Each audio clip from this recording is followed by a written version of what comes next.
J'ai quitté l'Europe il y a longtemps. Je suis arrivé à Singapour en 2015 et depuis en fait je suis en Asie. Les beach clubs, les machins, il y a vraiment tout ce qu'on veut. Et pour un digital nomade, pour bosser ici, c'est juste énorme. Et j'ai les revenus de business en ligne, de création, création de contenu, ça va être un peu la monétisation YouTube, beaucoup l'affiliation. En fait, la partie digitale, c'est beaucoup. Je vais donner un chiffre. On serait aux... Je vais donner les chiffres, sur les gens ils vont dire ah, laisse tomber, il raconte n'importe quoi. Entre 20 et 30 cas par mois. Il n'y a pas longtemps, un gars, pour vous donner un ordre d'idée, qui a fait 1,5 million sur une année. Et sur 2 ans, il a fait à chaque fois 1 million. Donc c'est juste énorme, ça a explosé. Ce que les gens ne voient pas de l'autre côté, c'est qu'en fait pour un youtubeur, en fait pour des, on va dire entre guillemets des gros youtubeurs, la monétisation YouTube représente presque rien en fait de leurs revenus. Et ils ont des revenus qui sont beaucoup affiliation. C'est la partie affiliation. Où là effectivement, plus ça grossit et plus il y a des revenus, on touche des commissions en fait de plateformes.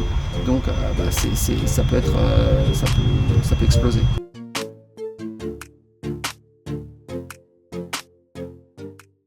Alors salut Marc, comment tu vas? Super, ça va. Nouvelle vidéo avec Marc aujourd'hui, n'oubliez pas de vous abonner, likez la vidéo et puis faites-vous plaisir dans les commentaires bien sûr. Alors dis-moi Marc, tu es en Thaïlande depuis combien de temps? Depuis un mois en Thaïlande, je suis arrivé à Bangkok et ensuite j'ai passé tout le temps à Hua Hin. Ok. Et je vais rester encore 3 semaines et puis je vais repartir. D'accord. Je suis en vacances en fait ici et là où j'habite c'est à Bali. Ok, ouais. D'accord, donc tu vis à Bali. Et c'est ta toute première fois en Thaïlande ou... Non, je suis venu plein de fois, j'étais partout, Phuket, Chiang Mai, Pattaya, Bangkok, Koh Phangan, etc. Donc moi j'habite, en fait j'ai quitté l'Europe il y a longtemps. Je suis arrivé à Singapour en 2015 et depuis en fait je suis en Asie. Donc tous les week-ends, les vacances et machin, donc je connais bien. Par contre Hua Hin c'est ma première fois. Ok. Et comment tu as découvert Hua Hin alors? Comment j'ai découvert Hua Hin? Qu'est-ce qui m'a poussé à venir ici? En fait, je cherchais à découvrir un nouvel endroit. J'ai vu qu'il y avait une plage sympa sur Google Maps. J'ai vu qu'il y avait du paddle, donc les clubs de paddle. Et je me suis dit, bon, on va découvrir cet endroit. Voilà, mais j'avais pas de... Franchement, personne ne m'en avait trop parlé. Et j'avais pas aucun a priori. Voilà. Et je suis venu. Qu'est-ce que tu en penses du coup? Qu'est-ce que tu trouves de différent à Hua Hin? Franchement... c'est pas un coup de foudre, mais je suis quand même amoureux de Hua Hin. Je trouve que c'est vraiment une des meilleures destinations de Thaïlande. Ce que j'adore en fait, c'est déjà c'est calme. On discutait juste avant avec un gars de l'hôtel. Il nous disait que c'est une destination de vieux. En fait, moi j'aime bien les destinations entre guillemets de vieux. J'aime bien Sanur à Bali. C'est plus calme, c'est pas le bordel comme à Pattaya ou autre. Donc, et en même temps, c'est très festif. Il y a tout ce qu'on veut, des restos, du massage, le paddle, les beach bars, les beach clubs, les machins. Il y a vraiment tout ce qu'on veut. Et pour un digital nomade, pour bosser ici, c'est juste énorme. Justement, je voulais en venir là. Qu'est-ce que tu fais alors comme c'est ça, t'es digital nomade? Ouais, donc moi j'arrive en fait sur les business en ligne. J'arrive un peu par hasard sur YouTube en 2018, okay, sur une chaîne qui s'appelle maintenant Objectif Renta, qui est une chaîne dédiée à l'investissement. Et puis derrière, en fait, je vais développer pas mal de trucs. Donc il y avoir cette chaîne que je continue d'ailleurs. Récemment, il y a un peu moins d'1 an, je lance la chaîne de la vérité. Donc là, c'est là où je pense que tu m'as connu, où là on parle beaucoup plus d'expatriation, de femmes, de blagues et voilà. On parle de Thaïlande aussi. Et de Thaïlande et principalement d'Asie du Sud-Est. Donc n'hésitez pas à aller faire un petit tour sur la chaîne de Marc pour aller voir un petit peu son contenu et puis à vous y abonner, ça lui fera plaisir. Bien sûr, ça me fera plaisir. Donc, ça me fera très plaisir. Donc voilà, et puis j'ai une autre activité sur une autre chaîne et un autre site qui s'appelle Top Déclaration. C'est comme ça que j'ai commencé. C'est des déclarations des locations meublées en France. Donc en gros, c'est des business qui sont liés à de la création de contenu. Ça part toujours de YouTube, ça se décline sur des sites web et voilà donc pas mal de choses. Quelles sont tes différentes sortes de revenus du coup en tant que digital nomade? Alors, faut voir un truc, c'est que moi, avant de rentrer dans le monde de YouTube, de la création de contenu et des business en ligne, en fait, j'ai travaillé une quinzaine d'années comme freelance, dans le domaine de l'IT. Et donc, j'ai fait pas mal d'investissements, notamment des investissements immobiliers. Donc, j'ai des apparts à Paris, j'ai des revenus locatifs. Voilà, j'ai des revenus locatifs, j'ai des dividendes, parce que j'ai un gros portefeuille actions et ETF. Je fais d'ailleurs une revue tous les mois de mon portefeuille sur la chaîne Objectif Renta. Donc voilà, j'ai des revenus de crowdfunding et puis j'ai les revenus de business en ligne, de création de contenu. Ça va être un peu la monétisation YouTube, beaucoup l'affiliation sur Objectif Renta. Et puis voilà, des formations en ligne, toute la panoplie, hein, j'ai tout testé. Donc, ouais, ce que j'allais dire, donc tu as énormément de sortes de revenus différents, toi. Ok. Et du coup, en tant que digital nomade, ça te rapporte combien à peu près par mois? Tout confondu? En digital nomade, hein, pas après donc tes trucs locatifs. J'exclus toute la partie investissement. J'enlève les dividendes, j'enlève les intérêts de crowdfunding, j'enlève les revenus locatifs. Juste la partie digitale. YouTube, la partie digitale. En fait, la partie digitale, c'est beaucoup. Je vais donner un chiffre. Ouais, une fourchette. Le mec il bat ton touche. Ah, tu m'as senti venir, le gars, il prenait la tournante.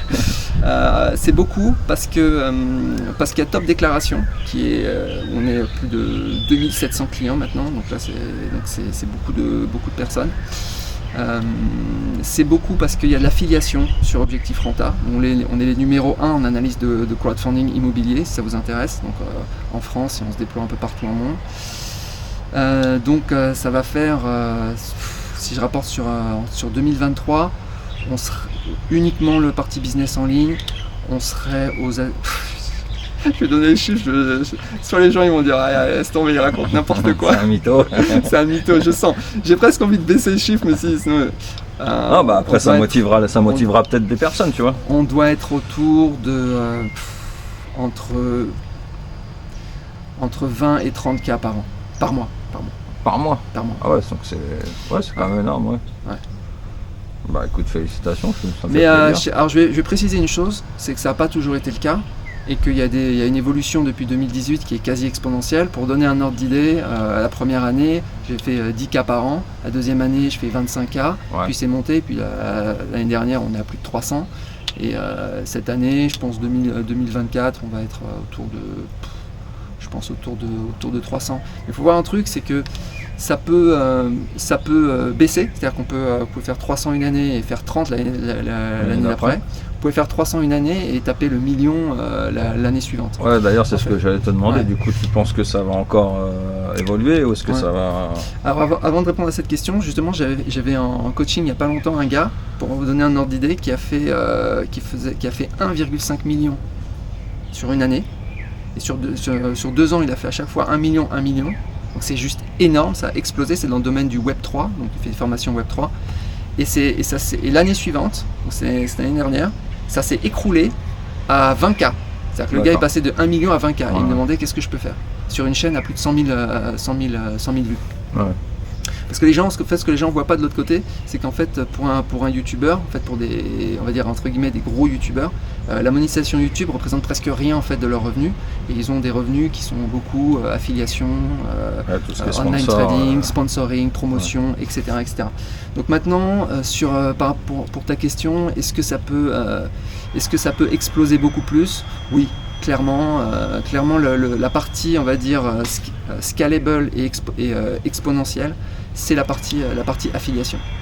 Où là, effectivement, plus ça grossit et plus il y a des revenus, on touche des commissions en fait de plateformes.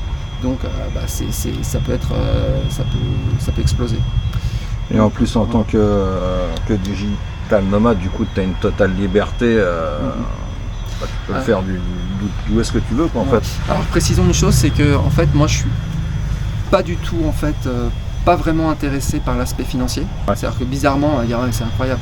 Mais en fait, par exemple, la chaîne de la vérité, elle se monte justement, c'est du pur fun. Okay, c'est tout ce que je pouvais pas faire sur ma chaîne d'investissement. Je me suis dit on va se lâcher, j'ai plus la liberté de parler sur l'autre chaîne parce que c'est devenu très sérieux et c'est ça que les gens attendent, donc on va pas non plus le gâcher, on fait des choses sérieuses. Et puis de l'autre côté, toute la partie expatriation, femmes, Asie, machin, tous les délires, les blagues, etc. Je me dis, je vais mettre ça sur une autre chaîne. Et c'est comme ça que la chaîne de la vérité est née, c'est comme ça que tu m'as connu. Et c'est ce qui me fait le plus plaisir aujourd'hui. Mais c'est ce n'est pas très rémunérateur. Néanmoins, parce qu'il y en a qui me disent, mais c'est incroyable que tu fasses ça alors que c'est pas ce que tu devrais faire si tu voudrais gagner de l'argent. Et récemment, tu vois, j'étais contacté par un site de rencontre qui veut faire de l'affiliation sur cette chaîne. C'est un point assez intéressant pour ceux qui veulent se lancer sur des business en ligne, c'est que en fait tu fais des contenus, ces contenus ils génèrent un trafic, et derrière déjà des fois tu sais pas comment gagner de l'argent, mais en fait il y a des gens qui vont te trouver. C'est ça qui est intéressant, c'est le trafic, le trafic que tu peux apporter, la visibilité que tu as, et du coup et la conversion de ce trafic. Voilà, ouais. Et alors parfois c'est très facile de convertir un trafic, typiquement sur des chaînes d'investissement, c'est hallucinant, c'est-à-dire je vais recevoir 3-4 demandes par jour sur mes sites web liés à l'investissement, c'est des demandes tout le temps, c'est-à-dire des gens qui sont prêts à payer pour être vus, pour qu'on analyse, etc. Donc c'est très facilement convertible. Sur une chaîne d'expatriation, je pense que c'est facilement convertible. Mais il y a d'autres chaînes, on peut imaginer par exemple, je sais pas, des chaînes d'astronomie où là c'est plus complexe. En tant que digital nomade, tu as dû pas mal voyager. Ouais. Alors c'est lequel ton pays préféré? Là je suis honnêtement, même sans parler de pays, vraiment sur 2 zones. Pour moi c'est Bali et Thaïlande, si je devais en garder que 2. J'étais dans tous les pays d'Asie du Sud-Est, à part Brunei. Je sais pas. Mais sinon j'ai été un petit peu partout. Pour moi c'est ce qu'il y a de mieux. Je sais qu'il y a pas mal de gens qui n'aiment pas Bali, etc. Il y a pas mal de gens qui ont des problèmes. Par rapport à quoi ça, ils n'aiment pas Bali? Après ils ont raison, mais quand ils parlent de Bali en général, ils parlent des zones où il y a vraiment beaucoup de trafic, beaucoup de circulation. Ils parlent de Canggu, Kuta, Legian, toute cette partie-là. C'est quoi ces endroits vachement touristiques? Ouais, c'est des endroits hyper touristiques. En fait, les gens n'arrêtent pas de se plaindre des endroits touristiques, mais ils vont dans les endroits touristiques pour se plaindre. Donc c'est comme la Thaïlande, c'est très divers, c'est des pays, c'est presque des continents en fait. Et entre Bangkok, moi je suis pas du tout fan de Bangkok, et Hua Hin, c'est le jour et la nuit. À 200 km d'écart, mais c'est complètement différent. Rien à voir. Je garderai ces 2-là. Pour les autres que je vais exclure, Laos, c'est pas assez développé, c'est une belle expérience pour visiter le tourisme, les randos, etc. C'est sympa. Le Cambodge, c'est pas mal, mais moins développé aussi. La Malaisie, je trouve que c'est moins festif que la Thaïlande et que Bali, c'est moins fun. Après les autres parties d'Indonésie, c'est moins fun que Bali. Après Myanmar, c'est trop peu développé pour un digital nomade, parce qu'on a besoin quand même d'avoir des bonnes connexions Wi-Fi. C'est un peu difficile en fait je ne vais même pas parler de nomade, parce que le nomade il bouge tout le temps, mais d'une installation en tout cas provisoire, clairement Thaïlande et Bali. Ouais. Ok. Et du coup, ton endroit préféré en Thaïlande? Mon endroit préféré aujourd'hui en Thaïlande, c'est Hua Hin. Si je devais rester dans un endroit, ce serait ici, clairement. Ce serait pas ni Pattaya, ni Phuket, ni Chiang Mai, à chaque fois je peux développer pour quelle raison. Ce serait ici, ouais. C'est le plus. Je pense que c'est un mix. C'est le meilleur mix en fait. Ici. Meilleur compromis. Meilleur compromis. Ouais, c'est ce que j'ai trouvé aussi quand j'ai découvert Hua Hin aussi. C'est ce que je me suis dit. C'est top. En fait, il y a toutes les choses réunies dans une seule ville, quoi. Il n'y a rien. Ça m'a fait beaucoup penser en fait à Sanur, qui est à Bali. Où pareil, les gens disent la même chose. En fait, c'est un bon mix. C'est-à-dire que je me suis rendu compte que je revenais toujours à ces endroits. Et je pense que si je vivais en Thaïlande, que je visitais, je continuais de visiter un peu partout, je pense que je reviendrais toujours à Hua Hin. Là, ça serait une sorte de base pour moi. Même s'il n'y a rien d'exceptionnel, mais en fait, il y a tout. Il y a tout qui est pas mal. Et même les alentours sont très, très beaux. Si tu te mets à visiter un petit peu les alentours, t'as plein d'endroits magnifiques. Ok, est-ce que tu n'aimes pas en Thaïlande? Ce que je n'aime pas, c'est la nouvelle loi sur la fiscalité en Thaïlande le 1er janvier 2024. Ça c'est moyen. Par rapport au transfert d'argent, c'est ça? C'est ça, par rapport au transfert, tout ça. Est-ce que tu peux expliquer un petit peu à mes abonnés un peu? Ouais, bien sûr. C'est plus calé que moi sur ce sujet-là. J'ai fait une vidéo aussi là-dessus, un résumé de l'audience qu'il y a eu avec le fisc thaï, etc.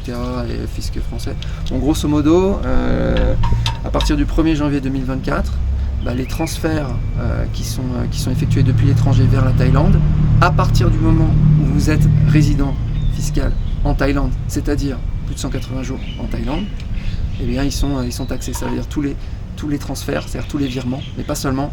Ils ont précisé aussi tous les retraits de carte bancaire, tous les paiements, tout ce que vous faites en théorie, voilà, si on applique la loi, eh bien c'est taxé, y compris les retraites, combien de pourcents retraites, etc. Après ça suit les montants. Ça suit la progressivité en fait de la fiscalité thaïlandaise qui va de 5 à 35%, et à partir de tu tapes déjà la tranche à 30% à partir de 50 000 euros de revenus. D'accord. Donc tu vois, donc ça va toucher pas mal les retraités, et même un digital nomade qui est là plus de 180 jours, et donc qui est normalement fiscalement résident en Thaïlande, 50 000 euros, c'est pas grand chose, et taxé à 30%, ça fait mal quand même. 30%, attention, c'est le taux marginal. Enfin, c'est le taux. Ouais, on tape la tranche. Le taux marginal 30% à 50 000. Donc voilà. Aussi pour les investissements, tu vois, je regardais un peu sur l'immobilier, tu vois ici, et tiens, sympa, les condos, les machins. Le fait de transférer, il faut apporter la preuve que en fait, c'est de l'argent qui ne provient pas de revenus d'après le 1er janvier 2024. Donc ça veut dire qu'il faut vraiment s'assurer que tu transfères avec toutes les questions de preuves etc. Ouais, donc ça va être compliqué pour... Ça va être une usine à gaz. Voilà. Il y a beaucoup de gens qui se demandent comment ça va être applicable, etc. Ils ont raison. Ou est-ce qu'ils ne vont pas changer, faire un rétropédalage, etc. Mais c'est vrai que c'est un peu dommage. Donc ça c'est moyen. Sinon, honnêtement, le climat super, les gens super sympas, la sécurité magnifique, les femmes, n'en parlons pas, une merveille. Le prix, le coût de la vie, juste hallucinant. Ça coûte presque rien de se loger, pour se nourrir pareil. Des restaurants de partout. Ici à Hua Hin, par exemple, j'étais dans un resto bistrot français, je crois. Merveille, un resto français. Il y a plein de Français qui sont installés ici aussi. Alors ça, je sais pas si c'est un avantage ou un inconvénient. On a les... Ouais, franchement... What else? Ce qui est peut-être un petit peu dommage, c'est... Encore ici, on sent pas trop, mais sur la pollution. La pollution de l'air, moi je suis hyper sensible. Ce qui fait que Bangkok, pour moi, niet. Ici, c'est beaucoup mieux. Mais il y a eu quelques épisodes quand même, donc ça c'est vraiment un point. Ouais, après c'est parce qu'on a eu des gros épisodes de chaleur aussi, donc du coup ça fait ressortir la pollution, mais c'est vrai qu'il y en a un petit peu quand même. Ok, et une dernière question, quel plat thaïlandais, on va parler un peu de bouffe, quel plat thaïlandais tu conseillerais à un Français qui vient par exemple en vacances et qui ne connaît pas trop la bouffe thaï? Ok, moi mon préféré c'est... je ne préfère, mais je crois que j'ai oublié le nom, mais je suis sûr que tu vas me le rappeler. C'est celui à la soupe de coconut. Ouais, c'est... merde, bon, j'ai oublié le nom aussi. Toi, tu ne devrais pas avoir oublié le nom. Bon, en gros, c'est une soupe à noix de coco, ok, avec dedans, vous pouvez mettre ce que vous voulez. Il y a des champignons dedans, il y a du gingembre, etc. C'est vraiment la flavor, c'est vraiment une merveille absolue. Je retrouverai le nom, je vous le mettrai en bas là, à l'écran. Là, c'est pas le tom yum. C'est pas le tom yum qui a une soupe claire et qui est spicy. Hein, okay. Demandez toujours non spicy. Non spicy. Ok. Écoute, merci beaucoup Marc pour ta participation. Ça m'a fait plaisir de t'avoir sur la chaîne. Et puis n'oubliez pas d'aller faire un petit tour sur la chaîne de Marc, la chaîne de la vérité. Je vous préviens, un disclaimer, c'est pas pour tout le monde. Il y a des sujets un peu chauds quand même. Puis on se revoit bientôt pour une prochaine vidéo les amis. Allez, ciao, bye bye. Ciao, bye bye.